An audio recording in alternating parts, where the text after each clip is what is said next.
the three assets to hold, right? Your gold standard of CryptoPunks, Chromie Squiggles, and glyphs, right? And so I am obviously a big Squiggle holder.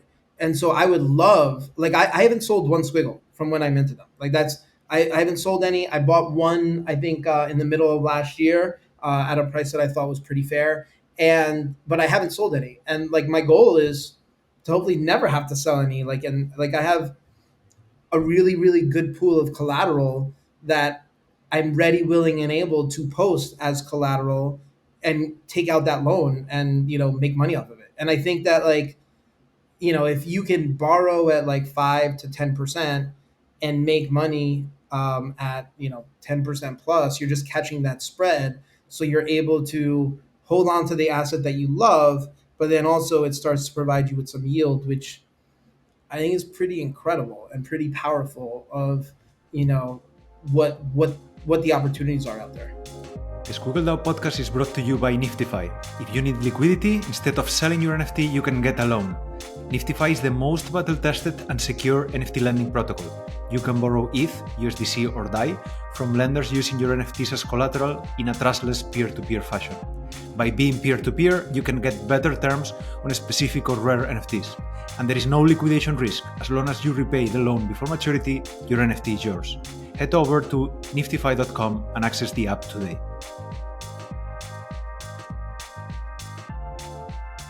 Welcome to the SquiggleDAO podcast. My name is Jared, and online you can find me as Jared_Poz, P-O-Z. I'm the founder of the 8NAP Digital Asset Fund and the art platform 8NAP Art, and I'm an eternal lover of the Chromie Squiggle. And I'm Nifty. I lead finance, acquisitions, and NFT DeFi for the DAO, and I'm another huge fan of Squiggles. Our guest today is Gmoney. Gmoney is the founder of Admit1 and the crypto-native luxury brand 90cc. He's also a collector, an investor, and one of the leading voices in the space. It's an honor to have him with us today. G, welcome to the pod. Awesome, thank you. I'm Gmoney, and I'm also a big fan of Squiggles. So something that not many people might know about you is that you own not only one, but two of the 24 Ape punks that exist, or at least fractionally. What's the story behind that? I mean, that's really funny. Most people obviously know me for my Ape CryptoPunk, but I think it's around 9% of the Niftex Ape. That is, Niftex was, for those that don't know, was a fractionalization platform. I think one of the first back in 2000, maybe earlier. 2020, maybe earlier. But yeah, somebody listed an Ape on there back, I think in 2020 or 2021. And so I bought some, and I own a piece of that ape, which, interestingly enough, I think there's been a lot of like behind the scenes interest in it, because I see the holder counts changing a little bit. I think the ape is in play. I will officially go on this podcast to say, I think I've tweeted it in the past, but I think that ape is in play, which is interesting. It's a very cool ape. It's the 2386 headband and small shades, a two attribute. Have you been contacted already to rescue it? People have reached out to me, trying to lowball me on offers, and I'm just like, I don't need the liquidity. So it's like it's like a waste of my time. It's funny because I think when I took out my loan a couple weeks ago, somebody asked me if I wanted to sell my portion of the ape, and I was like, all right, well, you give me a decent valuation, we'll talk. But the valuation they gave me was a huge discount to fair value, and I was like, I can hold on to this. I don't need to sell it. Interesting. We will be paying attention to that one, because also you started in NFTs buying another fraction of a CryptoKitty and then taking a loan against it. Can you share that story a little bit? Yep. So when I had heard about NFTs, and then a buddy of mine reached out to me, and he was like, "Hey, like, he told me about some fractionalized thing that like 1000x or something," and he's like, "Oh, I'm buying some of this," and I looked at it, and I didn't do much DD, because you have to remember 2020 was like the end of DeFi summer, and so you were just like aping into anything and like hoping it would like 100x overnight. And so I bought some. I bought like, I think like the majority of it. I bought a lot of that CryptoKitty, at I think it was a 50 ETH valuation, which at the time was like 25K. And I think I put like 10 or 12K into it, thinking I'm like, all right, I'll make a quick 2, 3x and I'm out. Meanwhile, it trades down 50% almost immediately. And I'm like, fuck, like, and if I sold it, I would have sent like the valuation down even more because there wasn't liquidity. So I figured out how to like buy it. And so I put out an offer where, because the way the Niftex buyouts work, it's like a shotgun offer where whatever price I offer to people, they can turn around. They could either sell it to me at that price or buy me out at that price. So you kind of like, the game theory behind that is you have to give a pretty fair offer, because if you lowball it, then people will buy you out at that price, and then you're out at that price. So I said to myself, I was like, all right, well, I wouldn't like, if I just broke even on this and I made my money back, cool, like lesson learned or whatever. I'm like, but if I do buy this, maybe I could flip it, or I could take out a loan against it for half. So the fair value at the time was like 25,000. So I ended up buying everybody out at, I think, like 5% above what it got listed at, and then I listed it on NFTFi. And again, this was like when NFT lending was in its infancy, and I still think it's in its infancy today. But I posted as collateral there, and I was like, all right, if I got $10,000 out of this, I would be fine. And again, like, I wanted, just like all my loans that I take, I want to borrow in USD, right? Because we're all here in crypto because we're short dollars, right? And so why would I ever want to take a loan out in crypto? Like, that would, to me, that's like idiotic. So I was willing to take. Somebody contacted me and um, they offered me 25,000. They offered me like a 50 ETH loan against it. Like, they offered me like what I bought it out for, and I was like, all right, well, like, so basically it was like, in housing terms, it was 100% cash out refi, right? That I was offered to give the money. I was like, all right, cool. And I forgot like the rate that they offered it to me at, but I said I'd rather pay a higher rate and get it in USD for the exact reasons that I said. And so they let me $25,000 in USDC, which I then turned around and I went long ETH, when ETH was like at 550, 600 at the time. And it was a 3-month term. And yeah, I paid it back 3 months later when ETH was at 1800. So like I like crushed it on that trade. And it's not dissimilar to the loan I just took out 13 days ago on my Ape. I took out, I guess for the people that don't know, I took out $1 million loan at 14% annualized interest rate. I took out a 6-month loan, so that means I'm paying 7% interest over the course of 6 months. And I did that because I didn't want to sell any of my crypto exposure in ETH or altcoins. And since I took out that loan, it's very similar. Since I took out that loan, I think ETH is up like 25%. So I'm sitting here paying, I think I've paid at this point maybe less than 0.5% in interest over the course of the period of that loan, and I've caught that spread before, like, yield and all of that stuff. So I just think that, like, that to me was always the alpha. That to me is like what I really understood right away with NFTs, and I think this was coming from a finance background of, okay, this, like, these tools exist, right? Like, people, like, if you have $100 million Picasso sitting either in a free port or on your wall at home, you can get a loan against that, right? It's just like the cost and the friction of it is expensive, so it has to be worth it for all parties involved. And I think the beautiful thing about crypto and NFTs in particular is like, what, like, the two examples that I just pulled. Like, the first one was, so when I took that $25,000 loan back in 2020, that was the biggest on-chain loan against an NFT at that point. And this loan that I just took out, it's not the biggest on-chain loan against an NFT, but I think it's the biggest on-chain loan against one CryptoPunk. I think that might be it. I don't know exactly, but regardless, is like, it's the same process, it's the same thought process. And I wouldn't be surprised. We're going to see a $10 million loan at some point in the near future. We're going to see at some, like, once you get more real world assets on chain, $100 million, and at some point $1 billion, right? And imagine, like, you had a securitized asset against like real estate or whatever, and you sourced all that liquidity on chain. So I still think that that's a couple years away, but the concepts are still the same, from the smallest scale of doing this for a couple $100 to the grandest scale of doing it in traditional institutional finance.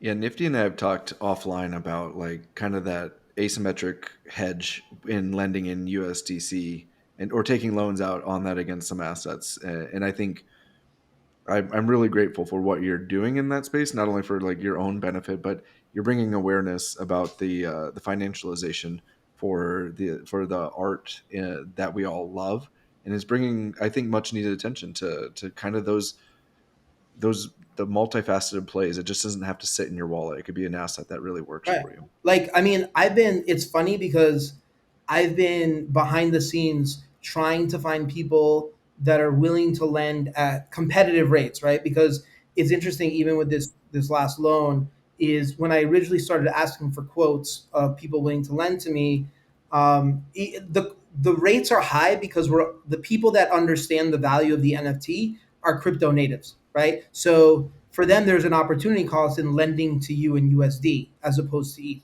right? So they're going to require a higher rate of return. The people that require a lower rate of return are TradFi, where if you told somebody you were paying them 13%, 14% annualized against a very, very secure asset, they would take that all day. The problem is they don't see value in NFTs, right? They don't see the value in that JPEG right now. And I think that changes over time. But I think the really, really interesting and compelling stuff here is, like, what does this mean? Like, that's CryptoPunks. I think, like, when you look at assets, I think Derek Edwards, his post on like um, the three assets to hold, right? Your gold standard of CryptoPunks, Chromie Squiggles, and glyphs, right? And so I am obviously a big Squiggle holder, and so I would love, like, I haven't sold one Squiggle from when I minted them. Like, I haven't sold any. I bought one, I think, in the middle of last year at a price that I thought was pretty fair, and but I haven't sold any. And like my goal is to hopefully never have to sell any. Like, and like I have a really, really good pool of collateral that I'm ready, willing, and able to post as collateral and take out that loan and make money off of it. And I think that, like, if you can borrow at like 5 to 10% and make money at 10% plus, you're just catching that spread. So you're able to hold on to the asset that you love, but then also it starts to provide you with some yield, which I think is pretty incredible and pretty powerful of you know what the opportunities are out there.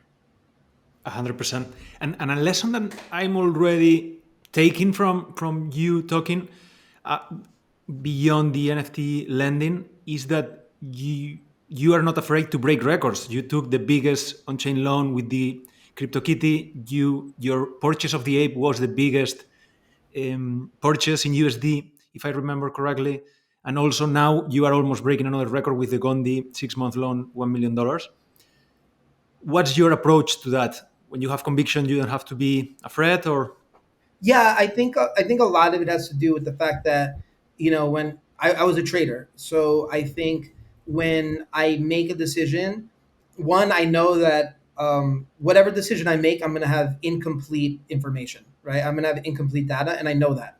And so the most I can do, the best I can do, is make a decision with the data that I know I have, knowing that I don't have all of it, and knowing that I can be wrong.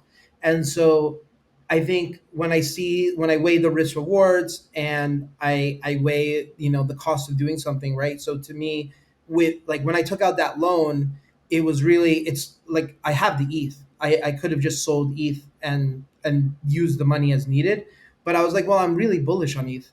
Why would I want to sell ETH at this point in the cycle when I can borrow, and the cost of capital is, it's not insane considering the risk-free rate is 5%. So I'm paying less than 10% above the risk-free rate for technically, I mean, NFTs are like pretty far out there on the risk curve, right? Like I think we're all here and we understand the value of a CryptoPunk, and the fact that it's sitting here trading at, I think it's $160,000 right now in the beginning of a bull market, like I fully expect, that floor to hit $1 million this cycle personally. And I think that's because we're finally going to have credit in the system. I think, getting guys like MetaStreet, who I think the stuff that they're working on, right? Like obviously the lending, but then also like bringing those borrowers, those lenders into the ecosystem and giving them a really high rate of return and distributing that risk across a lot of participants instead of, it's much easier for the three of us to split a loan three ways, right? And like, let's say it's like $100,000 and we each take $30,000 of that risk. That's much more digestible than finding somebody to take 100K down by themselves. And so I think that all of these opportunities that are coming are going to be massive. And so part of why I do things is one, if I took out a 50K loan, a 100K loan, that doesn't really make people think for a second. And I think sometimes when you see those big numbers, and again, like, we're talking about less than 6 months ago when mainstream media has been writing stuff about NFTs are worthless, NFTs are dead. And then all of a sudden you get a 7-figure loan against a worthless NFT. It's like, maybe they're not that, and maybe that causes people to like start looking and being like, all right, well, what's going on here? Let me see what's going on. Let me see how far down the rabbit hole I want to go. So that to me is kind of like why, maybe like I go for those records or whatever, is just because it's like, one is, it's a very calculated bet. I don't think, like, I'm not over levered by any stretch of the imagination, even on that ape, right? The ape, I think the fair market value of that ape is probably 2,000 to 2,500 ETH at least if I were to sell it at the floor. I'm super biased, so I think it's worth more, right? So taking a 500, 400-ish ETH loan against that, it's like, it's really well capitalized. Like, I mean, it's funny because the conversations on Twitter after of like people are like, oh, like, like he sold it or blah blah blah, and it's like people that understand the punk market are like, you can list that ape for triple what the loan was, and it would be gone within an hour. It'd probably be gone within minutes. To be perfect, it'd probably be gone within 15 minutes, but like it would definitely be gone within an hour. Punks OTC has like a standing bid on a few apes that are like far exceeding what your loan value is. I Yeah. mean, this is the perfect transition for talking about this asset. I mean, 3 years ago, you wrote this legendary thread about why you spent 140 ETH on a 24 by 24 pixel image.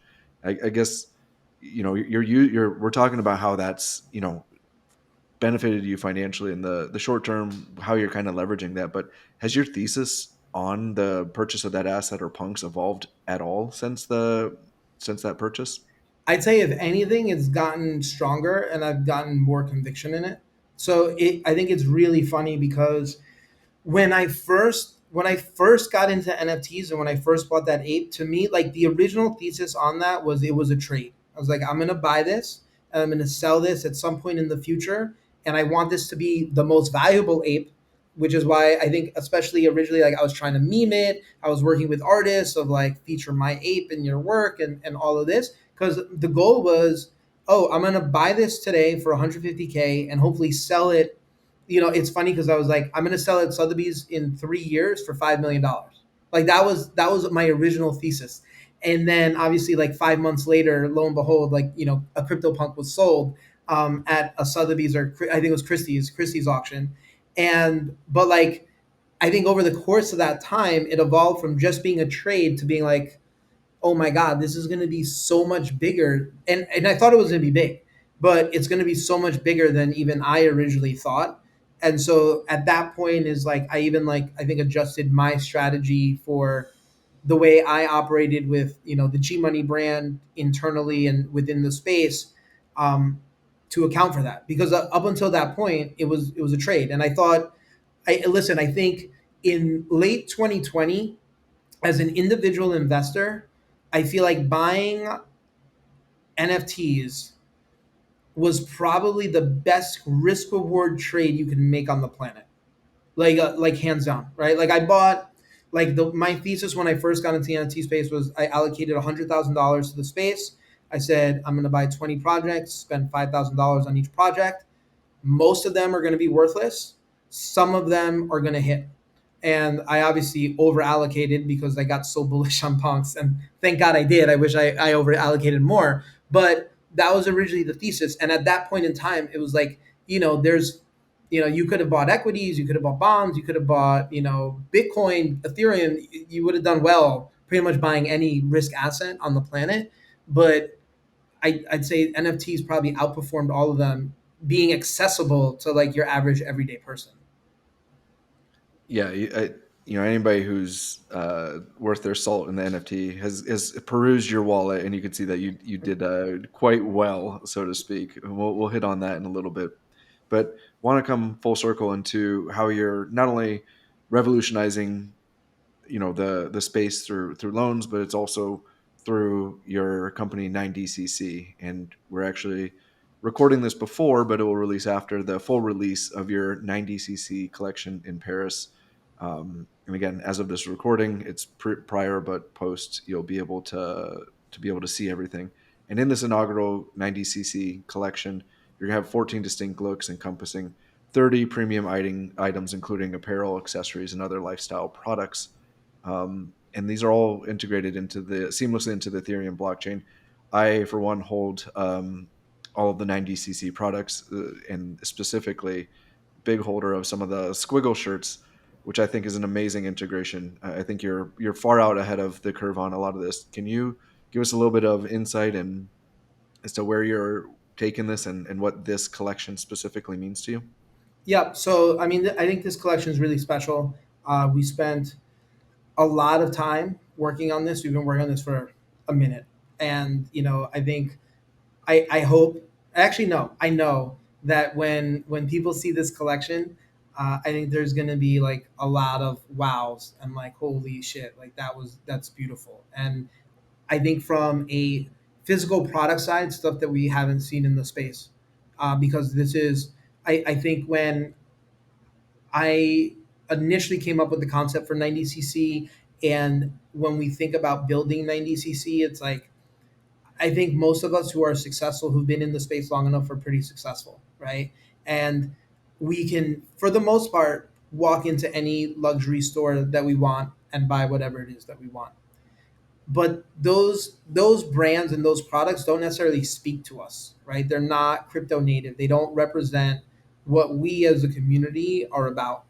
And so when we design our products, first, we did the two t-shirts, then we did the hats, and now we have a full collection. Is like, how do we speak to the crypto native that wants to show that they're a crypto native, but also be fashionable, right? Like, I don't necessarily want to be walking around with like an oversized JPEG, PFP on my chest, right? That's just not my personal aesthetic, but I understand people whose it is. But also be like classy and have like a high quality product that I'm proud to wear, that I'm gonna put on, that I'm gonna be confident, that I know that when I walk into a room, I'm gonna be complimented on the way it fits, the way it looks, the quality of things. And that's really what we've been building the brand for. And I think it really, with this collection, I think people begin to see the grander vision. And it's only like the first step of the next step, right? And so I'm super, super excited about it. I'm hoping we meme and we see even more products out there in the wild of people, wearing the jackets, the full looks, head to toe, because that's really the goal, right? Is like, how do we put people in these great, awesome products and have them feel confident and know that they're, for lack of a better term, is like, we are the cabal. Like, the people that are here right now are the cabal. So, like, let's lean into that. And, I don't know. I'm just super, super excited for it. Are they going to have like the component, like the Squiggle shirts, where they're an NFT that are claimable and you'll hold on to them for a certain amount of time? Yep. So all of our products have NFC chips. So for me, like, I think that that's just base layer functionality of, hopefully the brand, grows, builds into like the next Louis Vuitton, right? And so if that's the case, then we're going to have to deal with the high quality problem of people knocking us off, right? And so how do you prevent that, right? It's like you have a certificate of authenticity that travels with the physical product, so that, Jared, if you were to sell it to somebody else in a year or two, they could literally just scan the tag and be like, oh shit, this is the real shirt, right? This is the real product. And you don't need to worry about buying fakes on the street or whatever it is. And I think that's probably the world that we're moving towards. Is as I think about, I think everybody has that friend that you're like, could that guy really afford that watch? Right? Like, it's like how like that watch is way too nice to be on his wrist. And how what is what like I just think we're naturally moving towards this. I think this is how humans work, right? Makes a lot of sense, NFTs, to fix the high luxury problems of counterfeits and all that. So 100%. And going back to NFTs, I think you might be one of the few, maybe I'm wrong, but I think you might be one of the few that went from Squiggles to Punks, and Snowfro have had something to do with that, right? Yep. Yeah. So when I minted the Squiggles, I found out about Squiggles through Andrew Steinwald.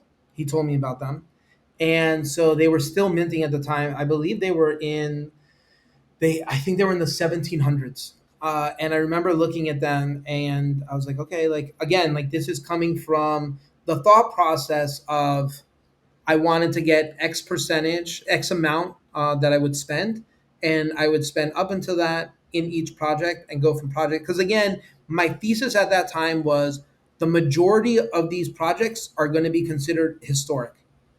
I don't know which ones will stand the test of time, but there will be at least a few that stand the test of time. And so when I found out about Squiggles, I remember I went to their Twitter. There was no link to the Discord because I was trying to figure out how to batch mint because I just wanted to like mint a bunch of them and not think about it again. And I just sat there in front of my computer and I was just minting for like 45 minutes. And at this point, I had already gone into like a couple different Discords and I was sweeping a couple floors. And somebody recognized my wallet and they sent me the link to the Art Blocks Discord. And I went in there after like minting for like 45 minutes straight. And like you have to remember, I was minting like 1700s, I think is when I started. And I was like, all right, well, rarity aside, I'm like, maybe people care about numbers. So the 1700s, I was like, I'm just gonna mint straight from the 1700s to like 2100. I think it was like something like that because I'm like, I'll get people. Some people will want their parents' year, or some people want like the year America was founded, their birth year, the year they got married, the year their kid was born, whatever it is. And I was like, I'm just gonna keep on minting. So I was just sitting there and I was minting for like 45 minutes straight. And like obviously when I got to like certain numbers, a lot of people would mint as well. And so like there'd be like a gap. So like maybe I'd get like 10 or 11 in a row. And then there was one number that everybody, like for instance, 2000 was one that everybody wanted. And so like I think I was getting like a bunch in a row. And then like 2000 comes and I think I get like 2012 and then 2020 or something, right? And then like get a bunch in a row or whatever. And so no, I didn't get 2020. Somebody else did, but it was just kind of funny because afterwards I was just kind of going through the Discord and just seeing like, I think I'm not sure if it was Snowfro or somebody else. They were out to dinner, and because I just started this minting spree, they like had to like rush home to try to get the number that they wanted. And I didn't know this until after the fact. And then, I think maybe like an hour or two later, I think I had Von Mises in my DMs trying to buy I think it was a hyper. He like offered me like 1 ETH or something. I'm like, no, I'm like, I don't need the money. But like it was just very funny. And so like, I learned really early on. I'm like, oh wait, like don't sell anything to that guy. That guy's that I want to go. I think I actually, after he tried to buy that hyper from me, I maybe tried to buy a hyper from somebody else. Like I saw that they minted it, and so I think I offered them like a half ETH or something. Maybe not a hyper, it might have been something else. But I offered them something for it, and it's funny because like like a year or two later, they were like, yeah, like I minted that. That was their first mint, and they minted like a rare squiggle, and I bought it off them, and that was that's the reason they got into NFTs because I gave him like a half a ETH or ETH for something he spent like $30 for, and then like he became like really active in the ETH ecosystem because of that. So really cool stories. I mean, it's just really really dope. to Yeah, be there's a part whole of bunch of you sharks early on trying to buy rare squiggles off of one another. It's been a common theme in some of these interviews. It's fun to hear everybody's perspective. Yeah, like I learned real quick. I was like, oh, that guy's shark. That guy's a shark. I'm like, I'm not. But also, it's like I knew I didn't. For me, it wasn't a flip. Like I wasn't looking to like make $1,000 or like at the time it was $500, right? And so it's like to me, it's like yeah, this is either going to be worth a couple $1,000 in a few years. And I'll be honest, like I did not expect Squiggles to go where they went, right? And so and I didn't even get to the punks part. So after I'm in the Discord, and Snowfro hits me up. He goes, "What are you doing? Like, stop wasting your money on Squiggles. Like, you need to buy like a zombie." He goes, "You need to buy a crypto. He goes, "You need to buy like an elite punk. Like, you can't buy just like a floor punk." He's like, because he saw how much I spent on Squiggles. He's like, "Buy a zombie." And so over the course of the next few days, it was so Justin Trimble helped, but it was mostly Nate, Alex, and Snowfro that red pilled me on punks, and I ended up buying a zombie from Nate Alex for he was like 20K, 22K or something like that. And then I was looking for that ape, and that ape I bought like a month later, and that's when I wrote that thread. Do you have any plans for 9DCC to make a time machine? Because I'm interested in investing. That's incredible. I love that. So you seem to be pretty bullish on NFTs. What do you think the future of squiggles are? I'm super bullish on them. I think when I talk to traditional collectors, a lot of them are probably even more interested in squiggles than they are in punks, which I find very interesting and makes me super bullish on squiggles in general. Jared, I see you made that face. Have you experienced something different? I have not. I just think that it's an interesting data point, and it gives me further conviction in a lot of the theses that I have. I think that in my opinion, they're two very distinct paths that are parallel, for lack of better terms. I think punks are art that people will relate to and use as identities, similar to what your PFP has grown into is an extension of yourself. But I think that squiggles are kind of that preeminent art path, and it initially resonates more with the art crowd, but then once you understand, you peel back the layers, they have this in a Venn diagram. There's an overlap where it just then makes sense to everybody, if that makes any Right. sense. Yeah, no, I tend to agree with that. I think that I think that Squiggles, and I obviously know I'm super super biased, but I think Squiggles are massively underpriced here. At 7.5 ETH, and what is that, a floor price of around Gee, 20? don't tell anybody. Don't Um, tell anybody. no, I'm telling everybody, but like I also think that again with the building of products like peer-to-peer lending, which already exists, right, with the NFT FIs, your arcades, your Gandhis, and I think the stuff that MetaStreet is building, I think you have to realize like last cycle, what we experienced last cycle had no credit in the ecosystem. Can you like what do you think the floor price is of a squiggle when there's less than like 100, 200 of them that are up for sale at any given time, right? If I don't, in order to access liquidity, I can just take out a loan at whatever 10% against it, for an extended period of time, not for like 30 days or less. I don't need to sell it if I want liquidity, right? And so I think like a really good analogy, at least that the one that makes sense to me, is mortgage. Look at the U.S. housing market starting in the early 1930s with the introduction of mortgages, and what has happened to housing since then. And I think like the introduction of credit into the NFT ecosystem will have, I think, very similar effects. That's a really interesting thesis. I like that one a lot. I frequently try to create these mental models around previous history, and that's one that I hadn't thought of yet. So thank you for sharing. You mentioned Eric being influential for getting you into punks, but uh, he's also the creator of the Squiggle that we all love. He has a ton of great qualities, but like, what do you find yourself drawn to about Eric specifically?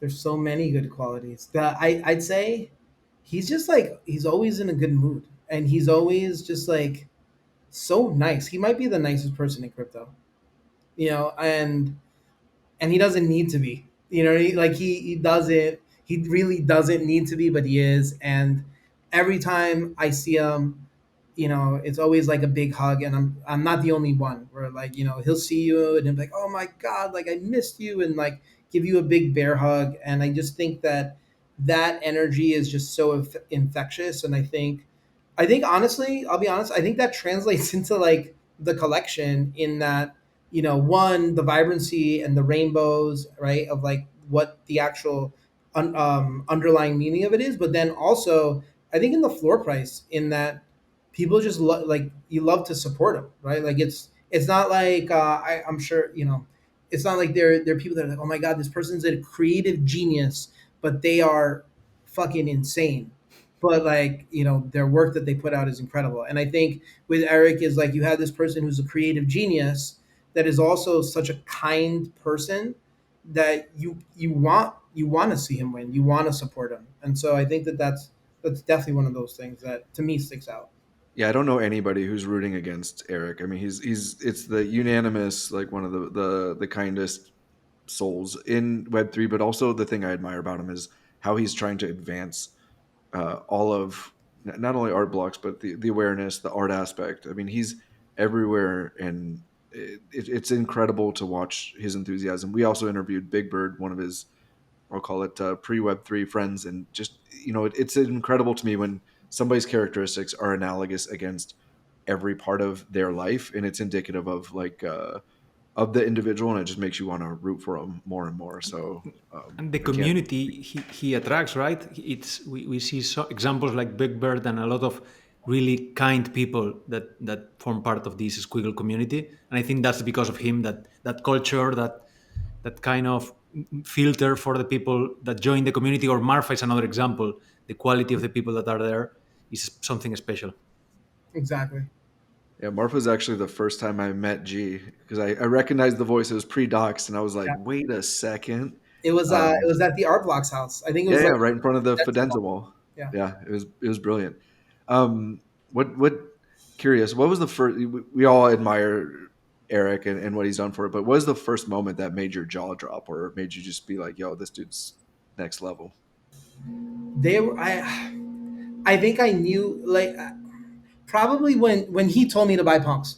Like honestly, like really from like that first day and that first interaction, because you also have to realize back then, like it wasn't PvP. Like I didn't feel like they were trying to fleece me. I didn't think that they were like oh yeah, like we're gonna sell them like a floor punk at like 3x floor, and then like like turn those profits into something else. He really wanted me to understand it, and he took the time. Like I'm pretty sure, I think he DM'd me and was just explaining to me why I wanted punks. Because at first I was like, I don't want punks. I'm like, punks are too expensive. The floor is $1,500. I want nothing to do with this. I want to buy stuff that I think is cheaper, where I can get more of it, and I think it has more opportunity to go up. And I'd say just really early on, I knew, I was like, oh wow, this guy's really nice. And it's funny, we ended up doing like maybe a month later, like this is after a month of knowing each other on the internet. um like we did like an OTC loan, without knowing each other's real names, without knowing like each other's phone numbers, like just literally off of a Discord handle of one of us sending a good chunk of change to the other, based solely on that connection in the Discord, which to me is like super super powerful, right? Because I was like, I remember like afterwards, I was like, I don't even know this guy's full name. I don't even know his real. I didn't even know he was Eric. I just knew him as Snowfro, and like I still call him Snow to this day. Even like when I meet him, I never really call him Eric. And I don't know. I thought that was crazy. And then like the first time I met him was maybe like a year later, right? And it was just, but like when I met him, it's like it was a great big bear hug, right? I feel like everybody in the space has had that moment where the first time you meet somebody that has been your online friend for an extended period of time, and you're like, you feel like a long lost brother or a long lost sister, or whatever, whatever. And I think there's something really special about that.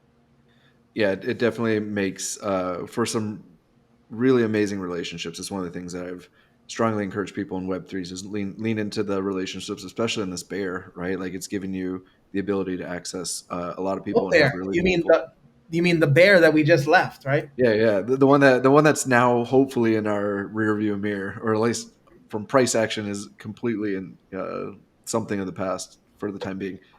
Real quick, last question on Snow. What's one word that comes to mind that best describes them? For Snowfro, kind, kind. I think that's Yeah, like the best one. so true. Yeah, and surprising that he was when he was explaining punks to you, he was basically telling not to stop buying his project to buy punks. So that's says a Yeah, lot about him. It's yeah. I mean, incredible. I agree. Like, because I feel like most people, myself included, I probably be like, oh yeah, yeah, like buy more, buy more. Like, let's sell this out, right? Because like Squiggles, you have to remember Squiggles. It took Squiggles like 3 months to mint out. And Like a even project he was working on for a couple of years before that. So it was yeah, important for him. like it was like I remember like I was like oh because like I think if you look at my mints I have like a couple here and there because sometimes I would like sit in front of the screen I'd mint like 3 to 5 or whatever here and there but I originally wanted just so you guys know I wanted 500 of them Hmm. so like I was originally my goal was to mint way more it just like every day I'm like oh yeah like Christmas like whatever this and that and then next thing I know like people like I saw that like they're minting out it's a race to end right now and I'm like I'm not in front of my computer, so I'm not going to be able to get to my 500. I think you're doing pretty well, G. Yeah, I can't complain. So let's jump into the rapid fire section. We have a few minutes to go. As always, questions are rapid fire, answers don't need to be. First one is you have an Ape Punk, you have a Hypers Linky, one of the grails amongst the grails, but any grail that got away and the story behind it? I'd say ringers and fidenzas, and a little bit autoglyphs. Uh, I ended Hmm. up I ended up snagging one autoglyph. I think before they really started mooning. I think it was like 50 something ETH right before they started flying. But those were. It's funny the autoglyphs. They didn't make that much sense to me, and they were already like the floor price was already so much higher than everything else when I started seeing it. So I was like, I don't know. But I would say like autoglyphs probably number one. And X copy. I like. I wish I could have gotten an X copy, like a 101 X copy. I would have been really, obviously, been really happy. But they were just. I think like when I was looking at them at that time, I was like, I felt like a better use of my resources and time would it it's better spent. Like I felt like I had more of an edge in a collection than I did in finding like the next great one of one artist because I think like I just don't have that art background. I didn't feel comfortable being able to make that bet. Whereas I felt like with the collection, I could at least know what the rarity was within this set, and then the question became how valuable does this set come. But I think those are probably my like top four regrets that I have that I missed. And the Fidenzas and the Ringers were literally I think I stopped minting every Art Blocks collection right before Ringers minted because I just start like I hit my allocation of because you also have to remember like I said I wanted to put $100,000 into NFTs and like that punk alone the ape was 150,000 that's just one and so like at that point I was like all right well like I don't have a limited budget to put into NFTs forever. So I was like, I'm gonna stop and hold. And because of that, I ended up missing a couple of those season one art blocks mints. Pretty cool story. And we see a piece of art on your background that we cannot recognize, but what NFTs or pieces of art are hanging on your walls? So I'm actually moving tomorrow. So I can't tell you. I have something by Benzi, "Time to Be Happy," hanging in my kitchen, but I don't. It's interesting in my current apartment. I don't have that much. Like I didn't have that much wall space because there's a lot of windows, so I don't have that much stuff hanging up here. I'm hoping to change that in my next place. So I've actually been like looking at like frames and even like physical pieces and whatnot to put into my new home. One more from me. Everyone probably that knows you knows your story about playing Fortnite during COVID with your nieces, nephews, and understanding immediately the power of the digital asset. Also, the story about you riding the train, and I think in New York at night, and watching everyone with the white headphones. Any and the prices, I think I have the reference here. Apple was at the time 35 cents when you bought Apple after watching everyone with those white headphones. Now it's around $200. So just for reference, any trend or anything that is catching your attention right now? So I will just say, first is so I bought at the time, and I don't know what it is split adjusted based on today's prices, but Apple was trading at $10, and I bought the $20 calls at the time for 62 cents, and I sold them for $49. So that just to make sure for people, the I'd say the thing that's been catching my eye the most is Farcaster. Hmm. I've I'm really bullish on Farcaster. I think the two things that I'm the most excited about, I think, over the next 12 months is I think the whole restaking, obviously, in terms of like the EVM.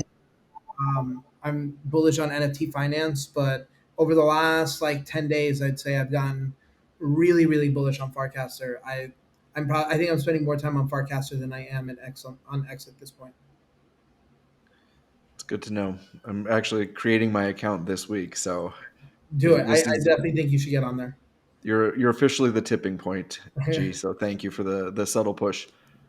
So speaking of success, how do you define success, and has that changed for you over time? Yeah, I think so. For me, success at this point is being able to be really happy with doing what I'm doing and to feel like I have a purpose.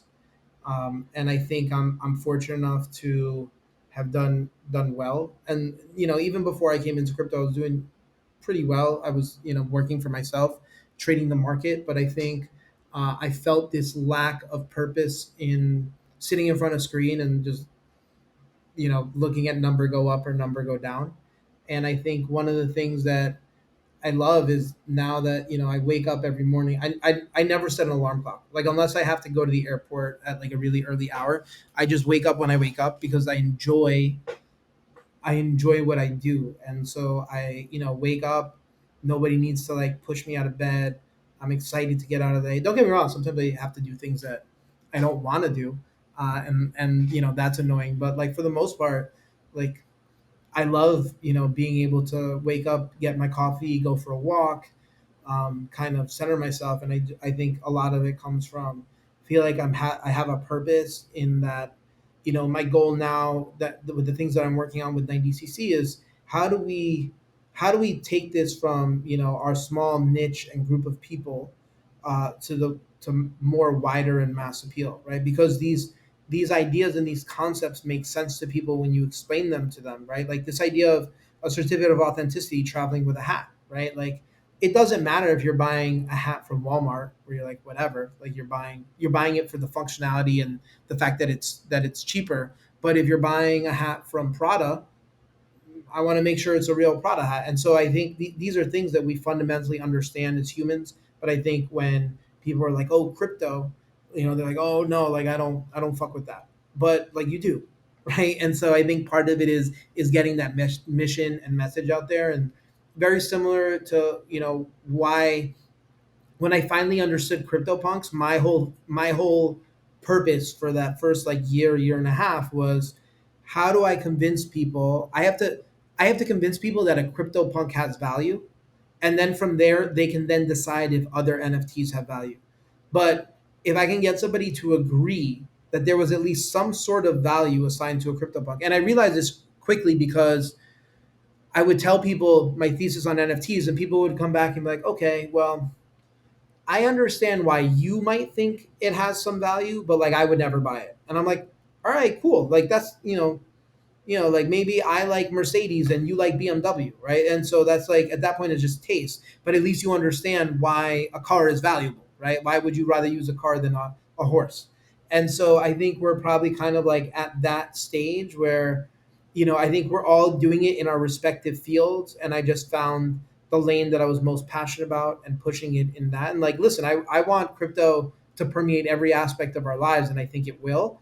But I also know like we can each focus on our specific segment, right? Somebody wants to focus on art, that's great. I'm focusing on the fashion side. People are focusing on the finance side.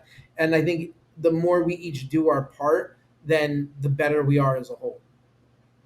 Yeah, if you're challenging or want to challenge LVMH, you definitely have to wake up with passion running through your Yeah. veins. So anybody who had a doubt, hopefully this gives them the conviction about what you're building and how you're multiple steps ahead. I love what you're doing. I'm personally a little bit of a fanboy, so I really do appreciate it. How do you filter for opportunities I think you're talking about in terms of investments or just like in any. life? Yeah, I mean, I Um, think like even with like what you're doing now, there's time, lost opportunity, just opportunity in general, really.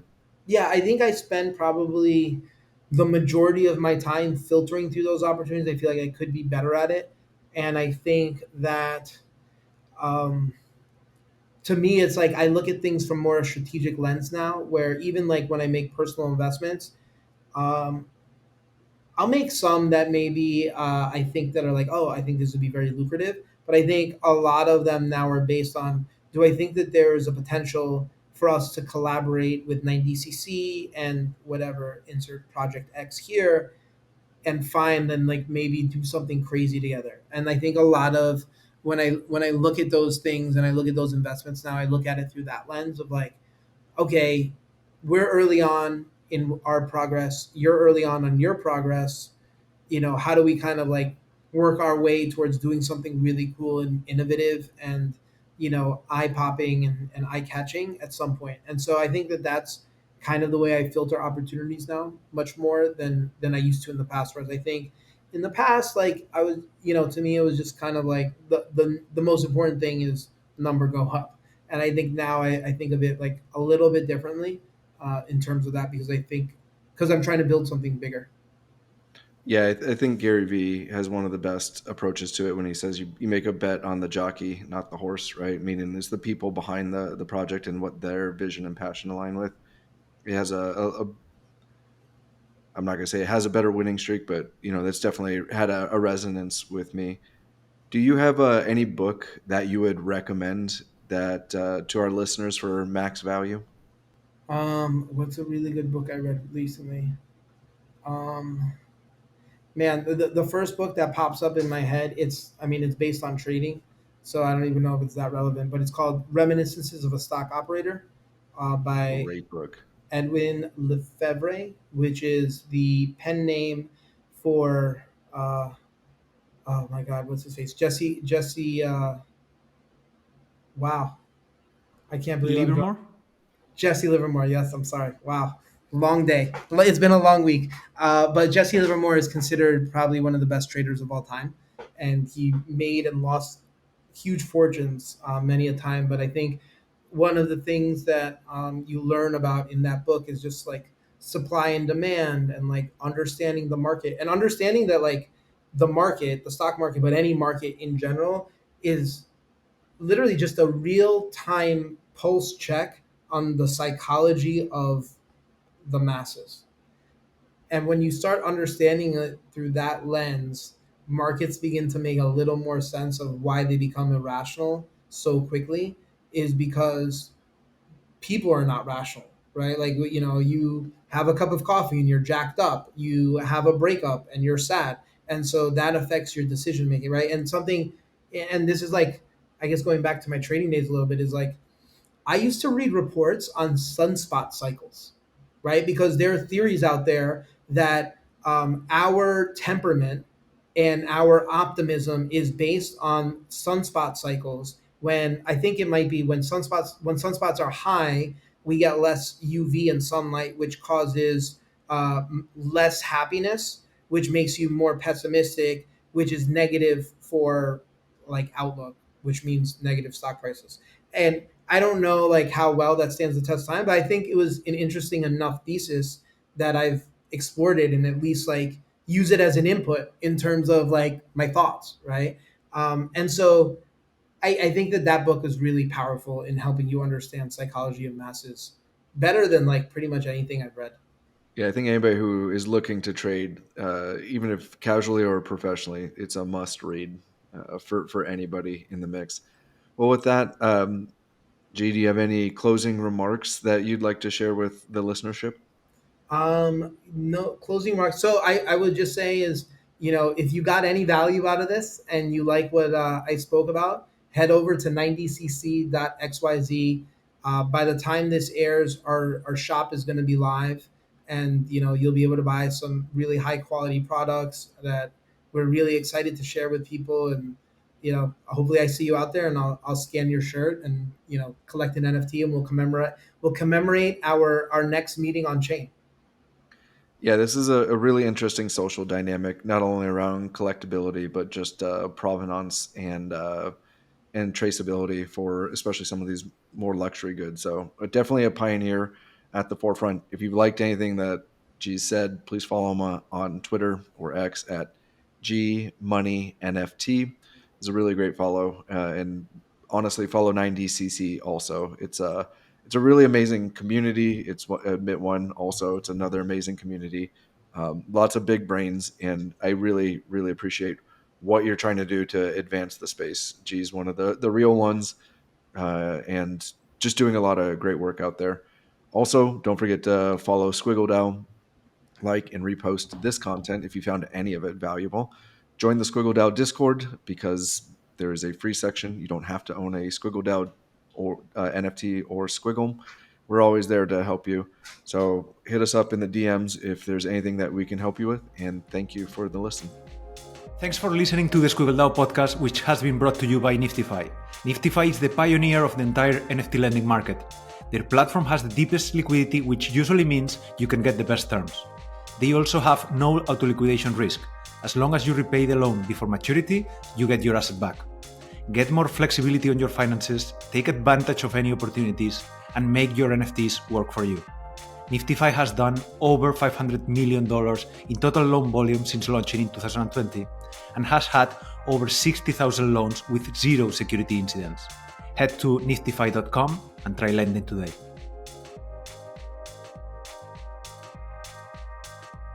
The information provided in this podcast is for general informational purposes only and should not be considered as professional or financial advice. The hosts and guests are not licensed financial advisors, accountants, or lawyers. The content is based on personal experiences, opinions, and research, and its accuracy, completeness, and timeliness cannot be guaranteed.